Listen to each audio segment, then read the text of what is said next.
عام صاحب، اتمام حجت کا قانون آپ نے کئی دفعہ بیان کیا ہے، آپ کی کتاب میں لکھا ہوا ہے۔ اس قانون کے اوپر جو سوالات کو اعتراضات ہوتے ہیں، اس کی کچھ اطلاقی مسائل، ان کو بھی آپ بیان کرتے رہتے ہیں، اور کچھ جدید چیزیں خود جو آپ کے ارد گرد کے لوگ ہیں، آپ کے اس قانون کو پڑھنا چاہتے ہیں، سمجھنا چاہتے ہیں، ان کی جانب سے بھی سامنے آتی ہیں، اور میں سمجھتا ہوں بطور طالب علم بڑی اچھی چیزیں ہیں، تاکہ اس کے ذریعے سے ایک نئی بحث، ایک نیا قانون، جو ایک چیز آپ کے سامنے آپ نے دریافت کی ہے، اس کی بھی توضیح مزید ہوتی رہے۔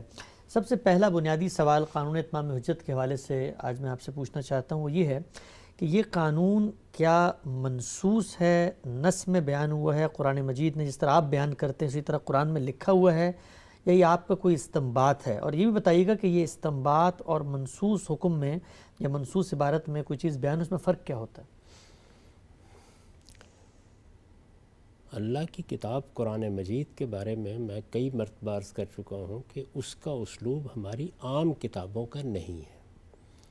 ہمارے ہاں جب کوئی قانون کی کتاب، مثلا فقہ کی کتاب لکھی ہو، فقہ بھی قانون ہے، اس علم کی کتابیں ہم پڑھتے ہیں، یہ حنفی فقہ کی کتاب ہے، یہ شافعی فقہ کی کتاب ہے، یا ائمہ اربعہ کی فقہ ہے، تو اس کو ہم ہمیشہ ایک خاص طرح کے ابواب میں اور قانون کی زبان میں لکھا ہوا پڑھتے ہیں۔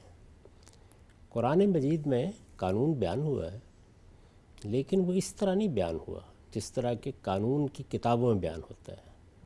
تاریخ کی بعض چیزوں کی مثال دی گئی ہے استدلال کے طور پر، وہ بھی اس طرح نہیں بیان کی گئی جس طرح تاریخ میں بیان کی جاتی ہے۔ تو اس وجہ سے یہ تو آپ کہہ سکتے ہیں کہ قرآن مجید جس طرح ہم قوانین بیان کرتے ہیں اس طرح اسے بیان نہیں کرتا، لیکن جس طرح قرآن مجید قوانین بیان کیا کرتا ہے اس نے اس کو بھی اسی طرح بیان کیا ہے۔ اس کا کوئی جز بھی ایسا نہیں ہے کہ جس کو استنباط پر چھوڑ دیا گیا ہو۔ استنباط کا مطلب تو یہ ہے کہ کچھ واقعات بیان کیے ہیں، کچھ احوال کا ذکر کیا ہے، کچھ چیزوں کو آپ نے کسی اور پہلو سے بیان کیا اور ہم نے اس سے یہ انفر کر لیا۔ یہ بالکل لفظوں میں بیان ہوا ہے، یعنی جیسے میراث کا قانون قرآن میں بیان ہوا ہے، جیسے معاشرتی قوانین بیان ہوئے ہیں، مثلا طلاق کا قانون بیان ہوا ہے، بالکل اسی طریقے سے یہ بیان ہوا ہے۔ اور قرآن مجید میں نہ صرف یہ کہ اس کے تمام اجزاء اصول اور فروع میں اسی طریقے سے بیان ہوئے ہیں، بلکہ پورے قرآن مجید میں اس کا اطلاق زیر بحث ہے۔ اچھا، یعنی یہ چیز تو کسی دوسرے قانون کے بارے میں بھی آپ نہیں کہہ سکتے۔ ایک چیز یہ ہے کہ قانون کو بیان کر دینا یا اس سے متعلق کچھ سوالوں کا جواب دے دینا، اور ایک چیز یہ ہے کہ اس کا اطلاق زیر بحث آ جانا، اطلاقی واقعات زیر بحث آ جانا۔ تو قرآن مجید میں اسی کا اطلاق ہے جو شروع سے آخر تک زیر بحث ہے۔ اس وجہ سے میں نے جب اصول و مبادی لکھے ہیں اپنی کتاب میں تو یہ بتایا ہے کہ قرآن اپنے مضمون کے لحاظ سے کیا ہے، ایک پیغمبر کی سرگزشت انذار۔ سرگزشت انذار کہنے کا مطلب کیا ہے؟ یہی کہ اس میں اتمام حجت کے قانون کا اطلاق سامنے آتا ہے۔ تو یہ قانون نہ صرف یہ کہ اپنے تمام اجزاء میں باللفظ بیان ہوا ہے، بلکہ اس سے آگے بڑھ کر پورا قرآن اسی کے اطلاق کا ایک شاندار نمونہ ہے۔ میں اس سے بھی آگے بڑھ کر یہ کہوں گا کہ بائبل کی صورتحال بھی یہی ہے۔ اچھا، اسی قانون کا ایک دوسرا پہلو ہے جس کو بائبل اگر آپ شروع سے آخر تک پڑھیں تو موضوع بنائے ہوئے۔ اب رہ گئی یہ بات کہ اس کو وہاں سے سمجھ کر بیان کرنا، تو سمجھ کر تو میراث کا قانون بھی بیان کیا جائے گا، سمجھ کر تو معاشرت کا قانون بھی بیان کیا جائے گا۔ اچھا، اختلاف ہو جانا، اختلاف تو طلاق کے معاملے میں بھی ہو گیا جو روزمرہ کی چیز ہے، کیا نہیں ہے اختلافات؟ ہمارے ہاں طلاق کی اقسام فقہا نے بیان کر دیں، اس کا حکم بیان کر دیا، خلاف ورزی کی صورت میں اس کا وقوع بیان کر دیا، اس سے اتنے معاشرتی مسئلے پیدا ہوئے ہیں کہ آپ اندازہ نہیں کر سکتے۔ تو اس لیے فہم میں تو کسی کو کوئی مسئلہ پیش آ سکتا ہے، لیکن یہ کہنا کہ یہ استنباط ہے، میرا خیال ہے اگر کسی نے یہ بات کہی ہے تو وہ نہیں جانتا کہ استنباط ہوتا کیا ہے۔ استنباط میں کوئی چیز باللفظ بیان نہیں ہوتی، بلکہ مختلف احوال سے یا واقعات سے ہم اس کو اخذ کرتے ہیں، تو ایسا نہیں ہے۔ ٹھیک، تو ہم سب قرآن مجید سے آپ اگر استنباط کی بھی ایک مثال مجھے دے سکیں کسی اور معاملے میں، جس سے یہ فرق واضح ہو سکے کہ منصوص حکم کی انڈرسٹینڈنگ یا تفہیم ایک ذریعہ ہے اور استنباط واقعات کا استقصاء کر کے کچھ جزیات سے آپ کلیات کو ملا کر کسی نتیجے تک پہنچیں، تو وہ استنباط کی ایک مثال ہے تاکہ فرق واضح ہو۔ سیدنا یوسف علیہ السلام کے واقعات ایک پوری سورہ میں بیان ہوئے ہیں، پوری کی پوری سورہ میں ان کی دعوت بھی بیان ہوئی ہے، ان کی زندگی کے حوال بھی بیان ہوئے ہیں، ان کا اقتدار کی خود خواہش کرنا بھی بیان ہوا ہے، ان کا اس اقتدار کو قبول کرنے کے بعد کچھ ذمہ داریاں ادا کرنا بھی بیان ہوا ہے، اس میں کچھ خواب ہیں جن کی تعبیر بھی اس کا ذریعہ بنی ہے۔ اب یہ ساری چیزیں جو ہیں واقعات کے طور پر بیان ہو گئی ہیں، ٹھیک، ہم ان سے بہت سی چیزیں اخذ کرتے ہیں۔ مثلا ایک آدمی یہ کہتا ہے کہ اس میں کیا حرج کی بات ہے کہ اگر آپ نیکی اور خیر کا کوئی کام کر سکتے ہیں اقتدار میں آ کے تو آپ اقتدار طلب کر لیں۔ تو اب اقتدار کی طلب یہاں بطور قانون نہیں بیان ہوئی جیسے حدیث میں بیان ہوئی ہے، یہاں نہیں بیان ہوئی، لیکن سیدنا یوسف کا جو اللہ کے ایک پیغمبر ہے واقعہ بیان ہوا ہے۔ سیدنا سلیمان ایک محل بناتے ہیں، قرآن مجید کہتے ہیں سرہم ممرد من قواریر، آپ اس سے یہ استنباط کرتے ہیں کہ اگر آپ کے پاس رفاعیت ہے، اگر آپ کے پاس دولت ہے، آپ ایک امیر قوم ہے، تو کوئی حرج کی بات نہیں کہ آپ عالی شان عمارتیں بنائیں۔ بظاہر تو ایک مذہبی آدمی سے اس کی توقع نہیں ہوتی، اور عالی شان عمارتیں ہی نہیں بنائیں بلکہ ملکہ بلقیس کو دکھا کر اپنی عظمت اور شوکت کا اظہار بھی کریں۔ تو استنباط کر رہے ہیں نا یہ، تو استنباط اس کو کہتے ہیں۔ قرآن مجید میں یہ قانون باللفظ بیان ہوا ہے، یہ محض استنباط نہیں ہے۔ ٹھیک ہے، ہم سب آگے بڑھتے ہیں۔ یہ بتائیے کہ جب ہم یہ کہتے ہیں کہ کوئی قانون باللفظ بیان ہوا ہے، تو اب جب لفظ کی آپ تعبیر کر رہے ہیں، لفظ کا ترجمہ کر رہے ہیں، لفظ کی توضیح کر رہے ہیں، تو اس کے اندر جب اہل علم میں اختلاف ہوتا ہے، جیسے آپ نے طلاقی کی مثال دی، اب ثلاثۃ قروء ہے، قروء کے لفظ کے معنی میں اختلاف ہو گیا، لیکن وہ دونوں جو صاحبان علم ہیں اپنی بات کو منصوص من اللہ یا اللہ تعالیٰ کی قرآن مجید کی بنیاد پر ہی کہہ رہے ہوتے ہیں، نہ کہ اس پہ کوئی اس کے لیے کوئی عقلی قرینہ یا عقلی بنا رکھ رہے ہوتے ہیں، یعنی لفظ ہی کے اوپر بنیاد دے رہے ہوتے ہیں، اگرچہ اس میں کوئی دوسرا اختلاف بھی کر رہا ہو۔ دیکھیے، لفظ کے فہم میں اختلاف ہو جاتا ہے، جملے کی تالیف کو سمجھنے میں اختلاف ہو جاتا ہے، سیاق و سباق کی تعین میں اختلاف ہو جاتا ہے۔ اختلاف ایک اور چیز ہے، ہر قانون میں ہوتا ہے۔ یعنی آپ جانتے ہیں کہ میراث کے قانون کو تو روز زیر بحث آنا ہے، ہر آدمی نے مرنا ہے، 10 روپے بھی چھوڑ گیا ہے تو میراث زیر بحث ہے، حصے دار زیر بحث ہے، ایک خاص قانونی چیز ہے۔ میں نے اس کے اوپر تحقیق کر کے بتایا کہ اس کو سمجھنے میں کیا غلطیاں ہوئی ہیں اور کتنی بڑی بڑی غلطیاں ہوئی ہیں، یہ بتایا ہے نا۔ جی، تو اب مجھے آپ یہ بتائیے کہ اس میں فہم کا اختلاف کیا جا رہا ہے یا وہ استنباط ہو گیا ہے؟ فہم۔ اچھا، پھر اس میں اگر دیکھیں آپ میراث کو، جس طرح اللہ تعالیٰ نے آیت 11-12 میں سورہ نساء کی بیان کیا ہے کہ بعض چیزیں لفظاً بیان کی ہیں اور بعض محض اسلوب بیان پر چھوڑ دی، یعنی ان کو آپ عربی زبان کے یا قرآن کے اسالیب کو سامنے رکھ کر سمجھتے ہیں، جس طریقے سے وہ بیان کی گئی ہیں، وہ لفظوں میں بیان نہیں ہوئی۔ چنانچہ انہی چیزوں کو نہ سمجھنے سے، یعنی وہ اتنی پیچیدہ ہو گئیں لوگوں کے لیے کہ انہی کو نہ سمجھنے سے اول ایجاد ہو گیا، رد ایجاد ہو گیا، کلالہ کی ساری بحث بے معنی ہو کر رہ گئی۔ یہ سب چیزیں اب میں یہ عرض کر رہا ہوں تو ظاہر ہے کہ ایک لمبے عرصے میں 40-50 سال سے یہ کام کر کے دکھا کے کہ دیکھیے کیا غلطی ہوئی ہے بیان کر رہا ہوں۔ تو اتنے بڑے اختلاف کے باوجود بھی وہ قانون ہے یا استنباط ہے؟ قانون۔ تو بالکل ایسے یہ بھی بیان ہوا ہے، اختلاف سے تو کوئی فرق نہیں پڑتا، اختلاف تو ہو جائے گا۔ امام فراہی نے جب قرآن مجید کے قطعی الدلالہ ہونے پر بحث کی ہے اپنی تفسیر میں یا تفسیر کے مقدمے میں، تو اس میں بیان کیا ہے کہ 2 چیزیں اختلاف کا باعث بنتی ہیں، قلت علم یا قلت تدبر۔ آپ جس علم یا فن میں داخل ہوتے ہیں، بعض اوقات آپ کے پاس اس کا پورا علم نہیں ہوتا، علم ایک جامع تعبیر ہے، کمپیٹنس نہیں ہوتی، تربیت نہیں پائی ہوتی۔ یعنی ایک آدمی ہے کہ وہ لوگوں کا علاج کرنے کے لیے کھڑا ہو گیا، لیکن اس نے طب کا علم صحیح طریقے سے نہیں پڑھا تھا یا اس میں کوئی کمی رہ گئی تھی۔ تو طب کا علم ہو یا کوئی علم، اس میں آپ سب سے پہلے ایک خاص درجے تک مہارت بہم پہنچاتے ہیں، تو قلت علم باعث بن جاتی ہے۔ اور دوسرے کیا، قلت تدبر، یعنی علم تو تھا لیکن اعتنا نہیں برتا، اس کو موضوع نہیں بنایا، چیزوں پر غور نہیں کیا۔ اس کی بڑی صاف مثالیں ہم دیکھتے ہیں۔ بعض چیزوں کے بارے میں ہمارے بہت بڑے بڑے غیر معمولی ذہین لوگوں نے طے کر لیا کہ اس سے کیا فرق پڑتا ہے، یہ تو دوسرے لوگ کر ہی چکے ہیں۔ میں اپنے جلیل القدر استاذ امام امین احسن اصلاحی کی مثال دیتا ہوں۔ میراث کے معاملے میں نے خود ان سے بات کی کہ اس میں تو یعنی تفرے ہیں ایک کے بعد، تو انہوں نے کہا کہ بھائی میں نہ وارث نہ مورث، مجھے خیال ہوا کہ فقہا نے ٹھیک ہی سمجھا ہوگا، تو میں نے بیان کر دیا اس کو۔ تو ایسا ہو جاتا ہے بعض اوقات۔ آپ زمخشری کو دیکھیے کہ وہ حنفی ہے، لہذا فقہی چیزیں، روایت ادھر ادھر کی جو بھی ہوگی بیان کر دے گا، یہاں تک کہ ہر آدمی جانتا ہے، اور صاحب علم اس بات سے واقف ہے کہ یہ جو روایتیں ہیں کہ فلاں سورہ کو پڑھیں تو یہ اجر ملتا ہے اور یہ نتیجہ نکلتا ہے، یہ بیشتر گھڑی ہوئی روایتیں، یعنی بالکل موضوع۔ لیکن زمخشری کی تفسیر میں ہر سورہ کی تفسیر کے بعد ایک ایسی روایت نقل ہوئی ہوئی۔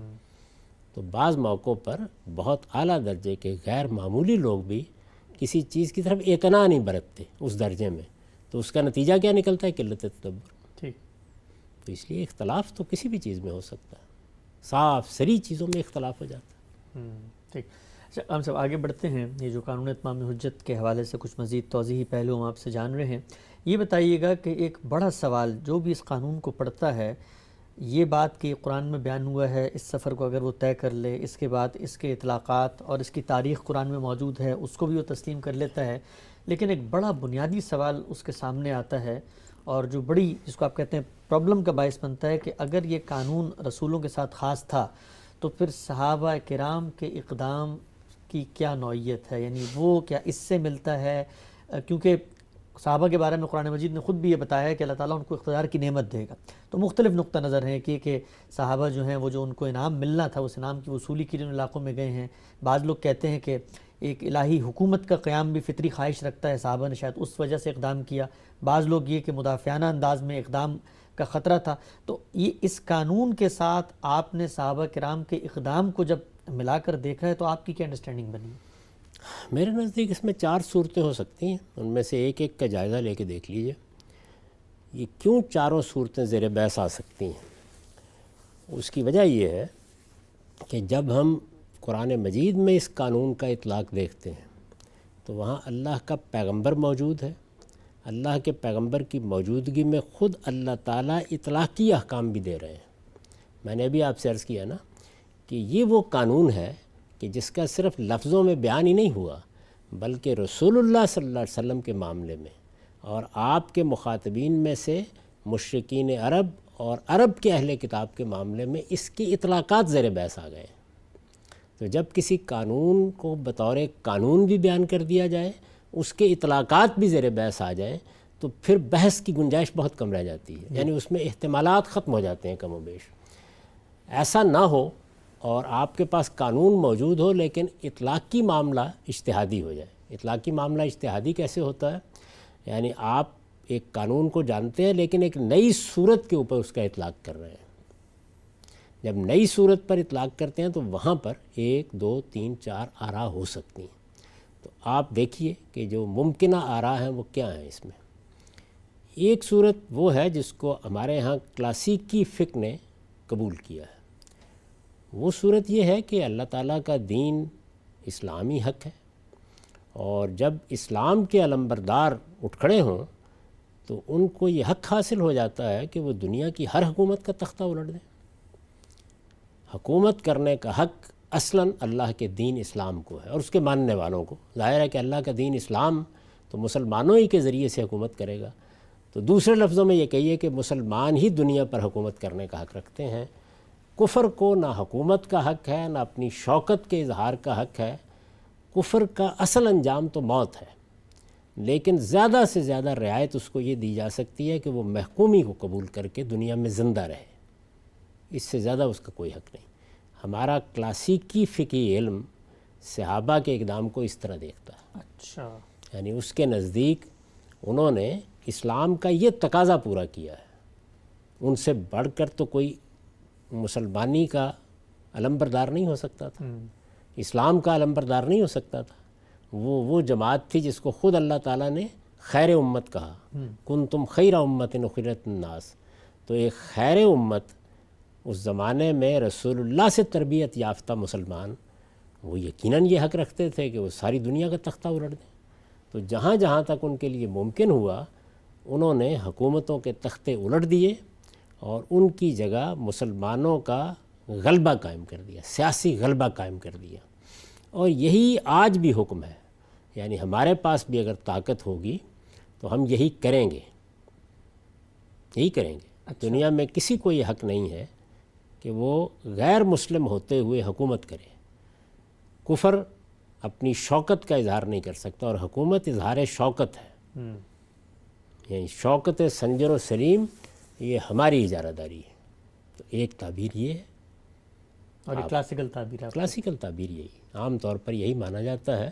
اور اسی کے تحت ہمارے ہاں جو مذہبی ذہن کے لوگ ہیں وہ یہ سمجھتے ہیں کہ اس وقت مسلمان بڑی بزدلی دکھا رہے ہیں، ان کو دنیا میں ایسا ہی کرنا چاہیے، اور یہ بڑی قیامت گزر گئی ہے کہ مسلمان اس پوزیشن میں نہیں رہے. تو اگر کہیں تھوڑا بہت کمپرومائز کرنا پڑے تو وہ بالکل وقتی ہونا چاہیے، ورنہ یہ ہے کہ آپ کو طاقت حاصل کرنی چاہیے. اعدوا لهم ما استطعتم من قوة ورباط الخیل ترہبون بہ عدو اللہ. اللہ کے دشمنوں کو مسلمانوں سے کانپتے رہنا چاہیے. اور اللہ کے دشمن سب اہل کفر ہیں، جو لوگ اسلام قبول نہیں کرتے وہ اللہ کے دشمن ہیں، دین کے دشمن ہیں. ان کو دنیا میں شوکت نہیں حاصل ہو سکتی. ہمیں ہر حال میں اپنا غلبہ ان پر قائم کر کے رکھنا ہے. ٹھیک، کلاسیکی نقطہ نظر یہ ہے. یہ ہو گیا پہلی. اور وہ صحابہ کرام کے اس اقدام کو ایسے ہی دیکھتے ہیں. ٹھیک، یعنی انہوں نے وہ اقدام کیا اس لیے کہ وہ اس پوزیشن میں تھے، ہم کو بھی بعد میں یہی کرنا ہے. چنانچہ یہ جو غوری کا حملہ ہے یا غزنوی کا حملہ ہے یا خوارزم شاہی حملے ہیں یا بعد میں مسلمان یورپ پر چڑھ دوڑے عثمانیوں کے زمانے میں، یہ سب در حقیقت اسی قانون کے تحت ہے. وہ ایسے دیکھتے ہیں اس معاملے کو. اس کے بعد دوسرا نقطہ نظر آپ لے لیجئے، وہ یہ ہو سکتا ہے کہ یہ کچھ نہیں ہے، اس کو مذہب اور دین کے حوالے سے دیکھنا ہی نہیں چاہیے. ایک سلطنت قائم ہو گئی تھی، وہ جس زمانے میں تھے اس زمانے میں سلطنتیں اپنی توسیع کیا کرتی تھیں. استبدادی حکومتیں قائم تھیں ہر جگہ. ایک کو آپ نے تختہ الٹ کر باہر کیا، آپ نے خود وہ چیز سنبھال لی. تو یہ اس زمانے کا دستور تھا، تو اس کو اسی طرح دیکھنا چاہیے. یعنی اس زمانے میں اسکندر اگر اپنے اندر طاقت محسوس کرتا تھا تو ہندوستان تک فتح کرتا ہوا نکل کھڑا ہوتا تھا، اور ہر حکمران یا ہر حوصلہ مند شخص یہی کرتا تھا. قومیں بھی یہی کرتی تھیں جن کو بھی طاقت حاصل ہوئی. مثلا سلطنت روما کی توسیع کو آپ دیکھیں، ساسانی سلطنت کی توسیع کو دیکھیں، بازنطینی سلطنت کی توسیع کو دیکھیں، ساری سلطنتیں یہی کرتی رہی ہیں. تو یہی کام جو ہے صحابہ کرام نے کیا. یہ بالکل ایک دنیوی معاملہ ہے، اس کو سیکولر سطح پہ دیکھنا چاہیے اور تاریخ کی روشنی میں سمجھنا چاہیے کہ ایک زمانے میں جو چیز رائج ہوتی ہے اس کو لوگ اختیار کرتے ہیں.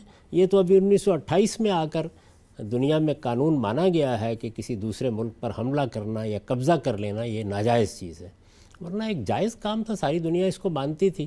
کس نے کبھی اس پر بحث کی تھی کہ بابر نے ہندوستان پر حملہ کیوں کر دیا تھا آگے، یا اس نے ابراہیم لودھی کی حکومت کیوں ختم کر دی تھی؟ تو یہ بحث نہ اس وقت جائز تھی نہ اب جائز ہے. تو صحابہ کرام نے بھی اپنے زمانے کے لحاظ سے یہ اقدام کیا. ٹھیک.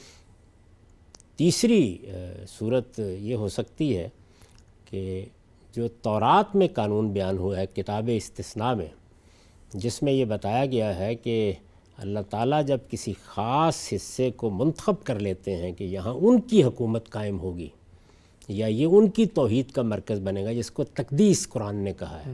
کوئی زمین الارض المقدسہ ہو جاتی ہے تو اس کے بارے میں تورات کی کتاب استثناء میں اب بھی آپ پڑھیں تو یہ قانون بیان ہوا ہے کہ اس خطے میں کسی کو زندہ نہیں رہنے دیا جائے گا. اچھا، ختم کر دیا جائے گا، کیونکہ وہ اللہ نے اپنے یہ خاص کر لیا. دوسرے لفظوں میں کہیں کہ خالی کرا لیا جائے گا. اور دوسرے جو اس کے گرد و پیش کی حکومتیں ہیں، چونکہ جس دور میں یہ ہدایت کی گئی تورات میں اس وقت تک فتوحات کا زمانہ تھا، تو اس گرد و پیش کی حکومتوں کو بھی محکوم بنا لیا جائے گا تاکہ وہ فتوحات کی ترغیب کے تحت بار بار حملہ آور نہ ہو سکے. یعنی سیکیور کر لیں گے آپ. سیکیور کر لیا جائے گا. تو صحابہ کرام نے بھی یہی کیا. یعنی جزیرہ نما عرب بھی چونکہ اللہ کی منتخب زمین ہے، یہ بھی الارض المقدسہ ہے، اس کو قیامت تک کے لیے حرم کی سرزمین قرار دے دیا گیا ہے، اس کے خصوصی احکام ہیں. تو انہوں نے جب یہاں ان کی ریاست قائم ہو گئی تو اندرون کو تو رسول اللہ نے خالی کرا لیا، کچھ تھوڑا بہت رہ گیا تو وہ خلفائے راشدین نے ابتدائی میں کر لیا، اور باہر میں دیکھا کہ کون کون سی سلطنتیں ہو سکتی ہیں تو ان تمام سلطنتوں کو بھی سرنگوں کرنے کا فیصلہ کر لیا تاکہ یہ جزیرہ نما بالکل محفوظ ہو جائے اور یہ اللہ کی توحید کے مرکز کی حیثیت سے کسی خطرے سے کبھی دوچار نہ ہو۔ ٹھیک، تیسری صورت ہو سکتی ہے۔ چوتھی صورت وہ ہے جو میں نے اختیار کی ہے، اور وہ یہ کہ رسالت مآب صلی اللہ علیہ وسلم کی نبوت یا آپ کی رسالت صرف جزیرہ نما عرب تک محدود نہیں رہی۔ اچھا، یعنی پہلا مرحلہ یقیناً وہی تھا، لیکن پہلا مرحلہ صرف مشرکین عرب کو ایڈریس کیا گیا۔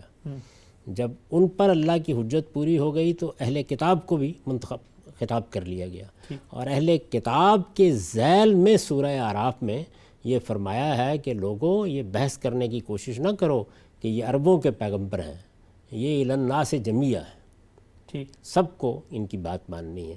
تو رسول اللہ صلی اللہ علیہ وسلم کی ہدایت تو عالمگیر ہے، وہ تو ہر پیغمبر کی ہوتی ہے، عدالت بھی صرف مشرکین عرب تک محدود نہیں رہی۔ اچھا، پہلے وہ مشرکین سے متعلق ہوئی، اس کے بعد عرب کے اہل کتاب سے متعلق ہوئی، اور اس کے بعد آپ نے اپنے دنیا سے رخصت ہونے سے 4 سال پہلے گرد و پیش کی 8 حکومتوں کو خط لکھ کے اس کا دائرہ خود وسیع کر دیا، اچھا، یعنی رسالت مآب صلی اللہ علیہ وسلم نے۔ اس میں پھر میں نے ایک مضمون لکھا ہے، وہ آپ میری کتاب مقامات میں دیکھ سکتے ہیں، معاف کیجیے، جس میں میں نے یہ بتایا ہے کہ اس سے پہلے کہ ہم صحابہ کے اقدام کا جائزہ لیں، یہ طے کر لیں کہ اتمام حجت کیسے ہوتا ہے۔ یعنی اگر میں یہ کہتا ہوں کہ یہ قانون اتمام حجت کا اطلاق ہے تو کیسے ہوتا ہے اتمام حجت؟ بعض لوگ اس کا مذاق اڑاتے ہیں، یہ کہہ کہ خط لکھنے سے ہو جاتا ہے، یہ بھی کبھی ہوا ہے، تو محض یہ بات نہیں ہے۔ پہلی چیز جس کی طرف میں نے توجہ دلائی ہے وہ میں نے یہ کہا ہے کہ میرا آپ کا دعوت دینا اور اللہ کے رسول کا دعوت دینا، اس میں زمین آسمان کا فرق ہے۔ اچھا، یعنی وہ اہم خط نہیں ہے، رسول کی طرف سے خط جانا ہے۔ رسول کی طرف سے خط تو میں بھی لکھ سکتا ہوں، میرا خط کسی بنائے استدلال پر مبنی ہوگا۔ میں یہ نہیں کہہ سکتا جو رسول کہتا ہے کہ انی علی بینۃ من ربی، وہ یہ نہیں کہتا محض کہ میں نے کوئی چیز دریافت کر لی ہے، میں نے کسی کتاب کو سمجھ لیا ہے، میں نے کوئی ہدایت جو ہے وہ اپنے طور پر اخذ کر لی ہے۔ وہ یہ کہتا ہے میں اس کائنات کے خالق کے نمائندے کی حیثیت سے آیا ہوں، خالق کے کائنات کے سفیر کی حیثیت سے آ گیا ہوں۔ یہ معمولی بات نہیں ہے، یہ زمین و آسمان کو ایک کر دینے کی چیز ہے۔ تو پہلی چیز یہ ہے کہ رسول اپنی زندگی میں دعوت دے رہا ہے، اپنی طرف سے خط لکھ کے دعوت دے رہا ہے۔ اس کے بعد میں نے یہ عرض کیا ہے کہ جب یہ دعوت پیش کر دیتا ہے رسول، تو اس کے بعد دوسرا مرحلہ یہ ہے کہ اتنی مہلت ملنی چاہیے کہ لوگ آ کے رسول کو دیکھ لیں، سوالات کر لیں، اعتراض کر لیں۔ رسول کا دعوت دے دینا محض یہ نہیں ہے کہ میں نے کہا کہ یہ ایک اچھی بات ہے، لوگ اس کو مان لیں۔ وہ یہ کہہ رہا ہے کہ میں تمہارے لیے عدالت بن کے آیا ہوں، عدالت بن کر آیا ہوں، فیصلہ کر کے جاؤں گا، میں خدا کی طرف سے کھڑا ہوا ہوں۔ اتنی بڑی بات کے بعد مہلت ملنی چاہیے لوگوں کو۔ تو میں نے یہ بتایا کہ 4 سال کی مہلت رسالت مآب صلی اللہ علیہ وسلم نے دی۔ اس دوران میں آپ سرحدوں پر تک پہ آئے، تو ہر شخص کے لیے یہ موقع تھا، یعنی لوگوں نے سن لی تھی آپ کی بات۔ وہ تو آپ دیکھیں کہ بہت پہلے زمانے میں آپ جانتے ہیں کہ ہرقل کے دربار میں زیر بحث ہے رسالت مآب صلی اللہ علیہ وسلم۔ تو اس دور میں جب آپ نے یہ خطوط لکھے ہیں، ایسا نہیں کہ خط لکھنے کے بعد معاملہ ختم ہو گیا، 4 سال تک آپ نے لوگوں کو مہلت دی ہے۔ 4 سال معمولی مدت نہیں ہوتی، یعنی اگر آپ قریش مکہ کے معاملے میں بھی دیکھیں تو کتنا ہے، 13 سال ہے نا۔ تو 4 سال تک آپ نے اس پر موقع دیا کہ روم کے لوگ، ایران کے لوگ آئیں، آ کے رسول کو دیکھ لیں، دعوت کو سن لیں، اشکالات پیش کر لیں، یہ سب کریں۔ یہ جس وقت مخاطبین یہ کرتے ہیں اس کے بعد استدلال کیا جاتا ہے۔ قرآن مجید نے بھی ایسے ہی کیا ہے، مشرکین عرب کے ساتھ بھی ایسے ہی کیا ہے، یعنی استدلال اپنی طرف سے نہیں کیا جاتا، دعوت دی جاتی ہے، دعوت کا ایک نتیجہ نکلتا ہے، پھر لوگ بحث کرتے ہیں، اعتراضات کرتے ہیں، اب استدلال ہوتا ہے، تو وہ آ جاتے ہیں، تو استدلال ہی ہوتا ہے ان کے ساتھ بھی۔ اور ہو سکتا ہے کہ اس میں مدت بڑھ جاتی مہلت کی، کیونکہ اللہ تعالیٰ رسولوں کے معاملے میں جب تک ان کا مشن پورا نہیں ہو جاتا فیصلہ نہیں کرتے ان کو اٹھا لینے کا۔ تو دوسری بات یہ۔ تیسری چیز یہ کہ محض رسول کی دعوت ہی نہیں، محض رسول کا خط ہی نہیں، محض یہی نہیں کہ وہ زندہ موجود ہے اور اس بات کی مہلت دے رہا ہے اور بلا رہا ہے، اس سے آگے بڑھ کر رسول اللہ کی رسالت کے ساتھ خدا کی مائیت کا ظہور ہو گیا۔ یعنی پورے جزیرہ نما عرب میں وہ ظہور ہو گیا اچھا 18-20 سال میں، دیکھ لیا لوگوں نے کہ خدا اس شخص کے ساتھ کھڑا ہے۔ تو یہ جو ظہور تھا یہ بھی کسی جزوی معاملے میں نہیں ہوا، کسی ایک دربار میں عصا کو سانپ بنا کے نہیں دکھا دیا گیا، بلکہ پورے جزیرہ نما عرب کی تقدیر بدل گئی اور یہ سب دیکھ لیا گیا، اور یہ اس دعوے کے ساتھ ہوا کہ میں اللہ کے رسول کی حیثیت سے آیا ہوں، هو الذی ارسل رسولہ بالہدی ودین الحق لیظہرہ علی الدین کلہ، اس دعوے کے ساتھ ہوا۔ تو یہ تینوں چیزیں جب ہو گئیں تو میرے نزدیک حجت تمام ہو گئی، ٹھیک، اور جب اتمام حجت ہو جاتا ہے تو اس کے بعد یہ سوال پیدا ہوتا ہے کہ اب جن پر رسول کی طرف سے اتمام حجت ہو جائے تو اس میں پھر سزا دینی ہے۔ تو سزا کو بیان کر دیا گیا ہے کہ سزا یا اللہ تعالیٰ کی طرف سے ہوگی اگر لوگ اس پوزیشن میں نہیں ہیں۔ اس کو ایک جگہ قرآن مجید نے خود قانون کے طور پر بیان کر دیا ہے کہ ان یصیبکم اللہ بعذاب من عندہ او بایدینا۔ صحابہ کرام سے کہا کہ انہیں بتا دو کہ عذاب کی یا سزا کی دو صورتیں ہونی ہیں، یا آسمان سے آئے گا یا ہمارے ہاتھوں سے دیا جائے گا۔ ٹھیک، تو صحابہ کرام کے ہاتھوں ہی سے عذاب کا فیصلہ کیا اللہ تعالیٰ نے، دونوں امکانات تھے۔ قریش کو بھی یہی کہا ہے اور سورہ توبہ میں کہا ہے، آخر تک یہ امکان موجود تھا کہ صحابہ کرام اگر اس پوزیشن میں نہیں ہیں تو پھر یہ کیا جائے۔ تو صحابہ کرام کو براہ راست یہ کہا گیا کہ یہ عذاب تمہارے ہاتھ سے بھی آ سکتا ہے، اور انہی کے ہاتھ سے آیا، مشرکین عرب پر بھی انہی کے ہاتھ سے آیا، اہل کتاب جو عرب میں تھے ان کے ہاتھ سے بھی آیا۔ تو اس وجہ سے انہی کو یہ سزا دینی تھی، وہ سزا کے براہ راست مخاطب ہو چکے تھے کہ تم اب اعلیٰ اور جارحہ کے طور پر اس سزا کا نفاذ کرو گے۔ ٹھیک، یہ قرآن کے نصوص میں بیان ہو گیا ہے۔ تو جب ان کو حکم دے دیا گیا تو اب ظاہر اطلاق کرنا تھا اس کا، کہ اللہ کے رسول نے دعوت دے دی، اللہ کی معیت کا ظہور ہو گیا، حجت تمام ہو گئی، جن قوموں پر ہوئی ہے اب ان سب کو سزا دینے کا معاملہ صحابہ کرام نے اجتہاداً کرنا تھا۔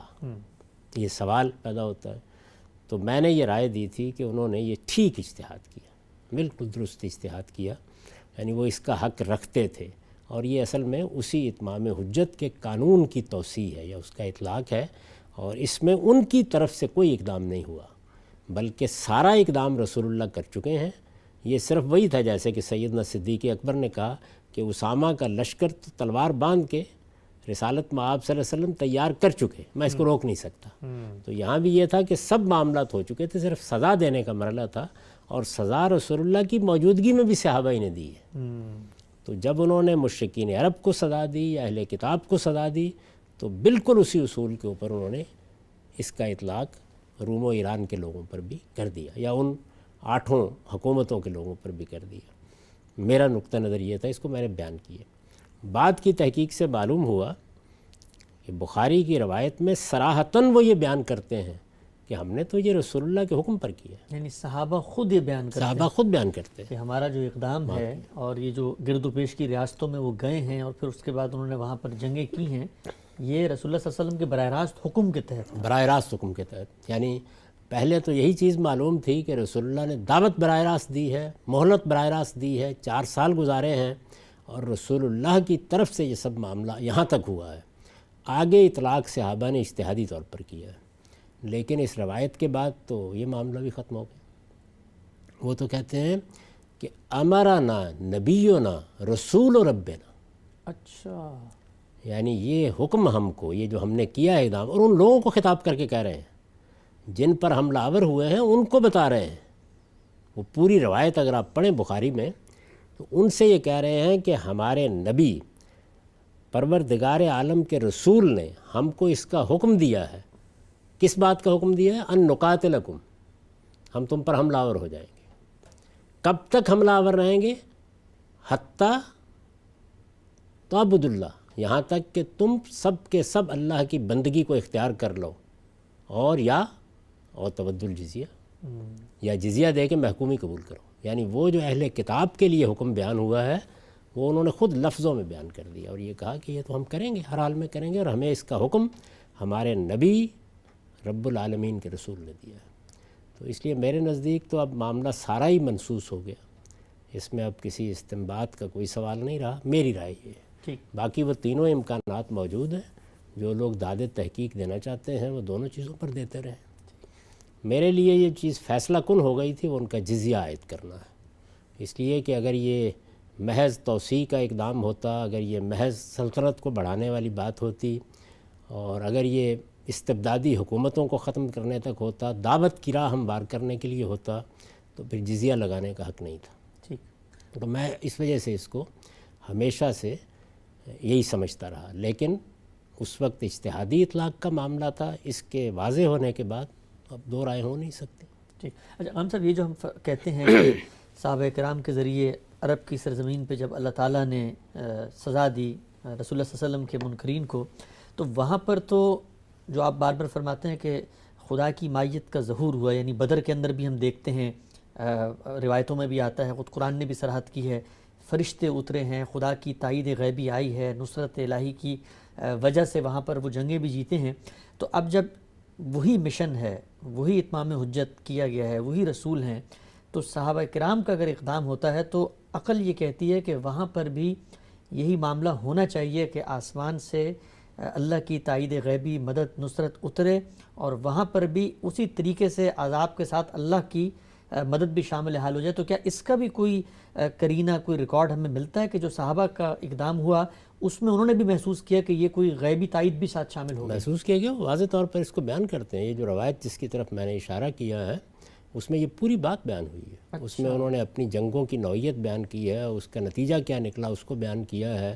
اس میں کس طریقے سے، جیسے کہ سورہ انفال میں بدر کے مارکے کے اوپر اللہ تعالیٰ نے تبصرہ کیا ہے کہ ہم نے فرشتوں کو حکم دیا کہ ان کی پوریں اور ان کی گردنیں پکڑ کے سامنے کر دو، وہ بالکل یہی تصویر کھینچتے ہیں کہ یہی ہمارے ساتھ ہو رہا ہے اس وقت۔ ٹھیک۔ تو اس لیے جب آپ پڑھیں گے تاریخ کو تو یہ بالکل واضح ہو جائے گا۔ تو میرے نزدیک تو یہ معاملہ یعنی اس درجے اب منصوص معاملہ ہے، میں کسی دوسری تعویل کو قبول نہیں کرتا۔ ٹھیک۔ لیکن ظاہر ہے کہ اہل علم اس میں اختلاف کر سکتے ہیں، ان کو حق حاصل ہے، اختلاف کریں، اپنے دلائل دے دیں۔ ٹھیک۔ اچھا، کچھ مختصر 2-3 باتوں کی وضاحت کر دیں، پھر ہم سوالات لے لیتے ہیں۔ ایک یہ بتائیے گا کہ جب ہم اس پورے قانون کو سمجھتے ہیں اور صحابہ کرام کے اقدام کی نوعیت بھی طے ہو جاتی ہے کہ وہ منصوص ہے، تو جو بنی اسماعیل کی ذمہ داری ہے، بنی اسماعیل ایک کام پر مامور ہوئے ہیں اور ہم ایک پوری امت ہیں، تو ہم اس وجہ سے ان سے کوئی ڈیٹیچ نہیں ہو جاتے کہ ان کو تو اللہ تعالیٰ نے خاص کام میں لگا دیا، وہ یہ کام کر رہے ہیں اور دعوت کی بھی ان کی نوعیت خاص، اور ہم دوسری جگہ کھڑے ہیں، تو ہم صحابہ سے ایک دینی مشن میں ایک طرح سے ڈیٹیچ نہیں ہو جاتے؟ دیکھیے، بنی اسماعیل کی جو ذمہ داری ہے قیامت تک، وہ یہ نہیں ہے جو صحابہ نے کام کیا۔ ان کی ذمہ داری ہے شہادت، یعنی وہ دین کی دعوت پیش کریں، لوگوں تک اللہ کی کتاب پہنچائیں۔ یہ کام انہوں نے کیا، اس کے نتیجے میں ہم مسلمان ہو گئے۔ یعنی جو غیر بنی اسماعیل ہیں وہ سب انہی کی دعوت سے مسلمان ہوئے ہیں۔ ٹھیک۔ جب وہ مسلمان ہو گئے تو اس جماعت کا حصہ بن گئے۔ اب جو اقدام وہ کریں گے اس کا اجر بھی ہم پائیں گے، اور اگر کوئی کوتاہی کریں گے تو اس کے نتائج بھی ہم بھگتیں گے۔ تو اب تو ظاہر ہے کہ توسیع ایک طرح سے اس امت کی ہو گئی جب ہم ایمان لاتے ہیں۔ یہی اصول اللہ تعالیٰ نے بائبل میں بھی بیان کیا ہے کہ پردیسی کا اور بنی اسرائیل کا ایک ہی حکم ہوگا۔ یہ پردیسی کون ہے؟ یہ ہم لوگ ہیں، اجمی جو ہیں ہم لوگ۔ ٹھیک۔ اور یہ آخری پہلو بتائیے گا ہم صاحب کہ یہ جو فطری خواہش ہے مسلمانوں میں کہ ان کی غلبہ ہو، اور ہر جس کو آپ کہتے ہیں ایک تہذیبی روایت کی خواہش ہوتی ہے کہ وہ عالمی سطح پر دنیا کے اسٹیج پہ نمودار ہو، تو جب ہم یہ اقدام کو صحابہ کے ساتھ خاص قرار دیتے ہیں اور منصوص من اللہ سمجھتے ہیں، تو پھر وہ فطری خواہش کی تسکین مسلمانوں میں کیسے ہوگی؟ فطری خواہش تو کسی بھی قوم میں ہو سکتی ہے، لیکن یہ کہ دوسروں پر حملہ آور ہونے کے لیے تو کوئی اخلاقی اصول آپ کو بیان کرنا پڑے گا نا۔ یعنی فطری خواہش تو میری یہ ہو سکتی ہے کہ میرے گھر کے ساتھ جو بہت بڑا محل کسی نے بنایا ہوا ہے، میں اپنے گھر کی بجائے اس میں چلا جاؤں۔ فطری خواہشات تو بہت سی ہو سکتی ہیں، لیکن فطری خواہش کو جب آپ کسی انسان پر حملہ آور ہو رہے ہیں، قوم پر حملہ آور ہو رہے ہیں، تلوار اٹھا رہے ہیں، تو اس کے لیے اخلاقی جواز چاہیے۔ تو اللہ تعالیٰ کے پیغمبر نے یا صحابہ کرام نے تو اللہ کے حکم پر یہ معاملہ کیا، اور اس میں یہ بتا دیا گیا ان کو کہ اللہ کے قانون کے مطابق جب حجت تمام ہو جاتی ہے تو اللہ سزا دیتا ہے۔ تو ان کا حملہ نہ تو اس فطری خواہش کا اظہار تھا، نہ توسیع تھی، نہ سلطنت قائم کرنا تھا۔ وہ ایک بڑی ذمہ داری کو ادا کر رہے تھے کہ جو کام فرشتے کرتے رہے ہیں وہ ان کے ذمہ لگا دیا گیا، اور اس طرح انہوں نے گویا جزا و سزا کا معاملہ کیا۔ تو آپ کو یہ اختیار اگر حاصل نہیں ہے تو پھر آپ اپنی اس فطری خواہش کو پورا کیسے کریں گے؟ حملہ کرنا پڑے گا نا کسی طریقے سے۔ باقی فطری طور پر آپ کو غلبہ حاصل ہو جائے، جیسے مثلا اس وقت US کو حاصل ہے، یہ غلبہ ہے نا، یہ بھی ایک نوعیت ہے کہ آپ کے پاس اتنی طاقت ہے، آپ نے علم میں اتنی ترقی کر لی ہے، آپ کے پاس عسکری قوت ایسی غیر معمولی ہے کہ دنیا کی بڑی بڑی قومیں جو ہیں آپ سے مغلوبیت محسوس کرتی ہیں، یا چین آہستہ بڑھ رہا ہے آگے. تو اس طرح کی کوئی معاملہ اگر آپ کو حاصل ہو جاتا ہے تو ضرور حاصل کریں، لیکن کسی قوم پر حملہ آور ہونے کے لیے آپ کو اخلاقی لحاظ سے جواز پیش کرنا ہوتا ہے. تو صحابہ کے پاس اس کا جواز موجود ہے، ہمارے پاس کیا جواز ہے اس کا؟ ٹھیک ہے، ہم سب